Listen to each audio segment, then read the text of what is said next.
Selamat pagi pemirsa setia AM News. Berjumpa lagi bersama saya Arela Revati Feret yang akan menemani aktivitas Anda dengan berita-berita terbaru dan terpercaya. Open House merupakan salah satu kegiatan wajib bagi sekolah-sekolah dalam rangka memperkenalkan ataupun mempromosikan sekolah kepada khalayak ramai. Kegiatan open house ini tidak hanya sebatas pada mempromosikan, tetapi juga sebagai ajang pembuktian diri akan kualitas dari suatu sekolah. Pangudul Santo Yosef Surakarta mengadakan kegiatan open house yang tentunya dimeriahkan dengan kegiatan-kegiatan menarik. Jika biasanya kegiatan open house di SMA Pangudul Santo Yosef Surakarta diisi dengan kegiatan EduFair, pada tahun ini kegiatan tidak hanya sebatas pada kegiatan EduFair, tetapi juga terdapat kegiatan baru yaitu kegiatan Yosef Cup. Yosef Cup ini hadir sebagai gebrakan baru untuk membuktikan kemajuan inovasi dari SMA Pangudul Santo Yosef Surakarta. Dan selanjutnya kita akan menyaksikan bersama beberapa rangkuman berita seputar kegiatan open house di SMA Pangudul Santo Yosef Surakarta dalam Ragam Yosef News. Baik, bersama Sheila di sini saya sudah berada di lokasi pertandingan semifinal dan final kompetisi e-sport Yosef Cup, tepatnya berada di perpustakaan SMA Santo Yosef Surakarta. Dapat dirasakan bahwa suasana di arena kompetisi terasa begitu tegang dan penuh semangat, di mana para pemain terlihat jelas wajah-wajah serius mereka yang fokus pada setiap gerakan dan strategi. Di sela-sela pertandingan juga terdengar sorak tepuk tangan riuh ketika tim-tim favorit para penonton berhasil mencetak kemenangan.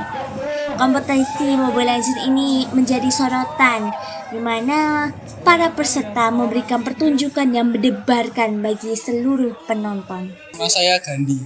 Oke, Gandhi. Nah, di sini saya ingin bertanya tentang strategi kalian untuk menuju final kedepannya itu bagaimana, bisa diceritakan? Kalau strategi kita emang udah sering main bareng dan punya role masing-masing. Kita sendiri juga cuman mengurangi ego masing-masing, ngelakuin job masing-masing dan fun aja. Begitulah strategi dari salah satu leader dari tim SMP Lazuwardi bernama Gandhi. Kemudian kita akan beralih ke basket yang juga tidak kalah seru dalam membawa antusiasme dan semangat siswa-siswi SMA Santo Yosef dalam menyaksikan pertandingan antara tim-tim basket terbaik dari berbagai SMP. Boleh kenalin namanya sama dari sekolah mana? Xavier dari sekolah Alabidin. Valen dari Alabidin. Gimana perasaan kalian tentang pertandingan hari ini? Seneng, bangga. Seru. Terus apa kesan dan pesan buat pertandingan kali ini? Oh. Gue. Apa ya, Dang?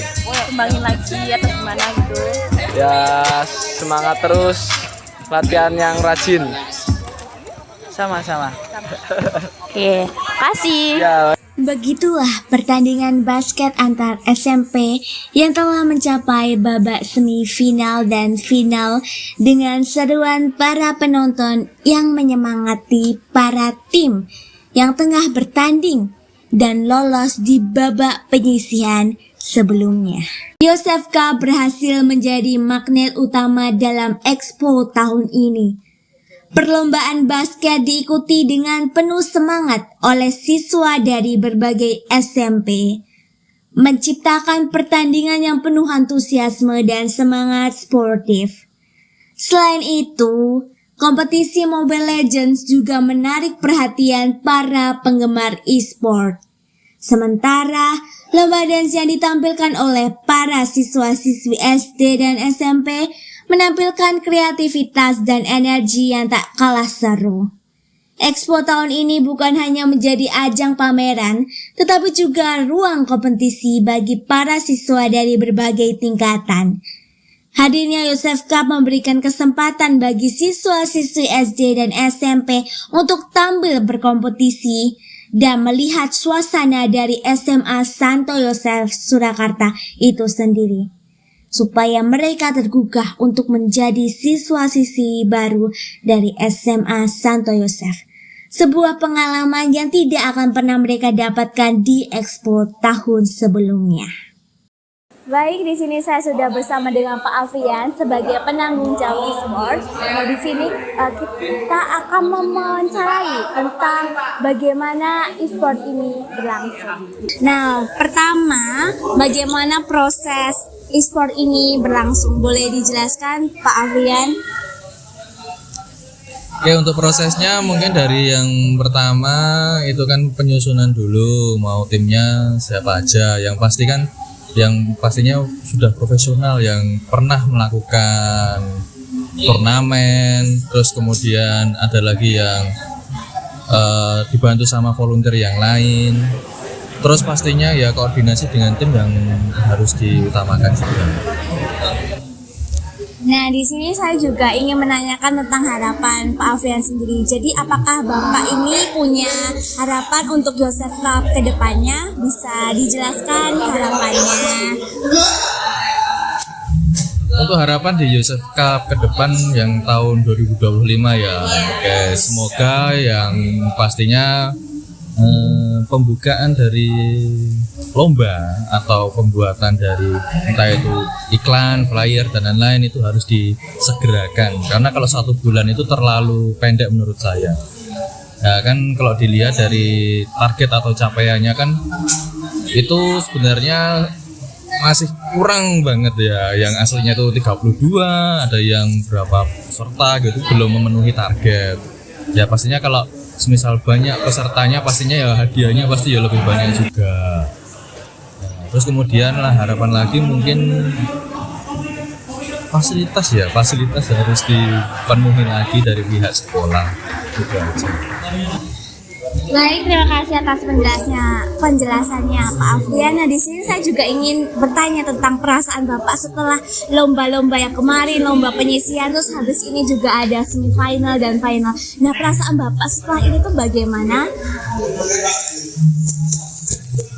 Untuk perasaan pastinya ya campur aduk loh. Campur aduk ya, bener banget ya. Yang pertama ya takut, deg-degan.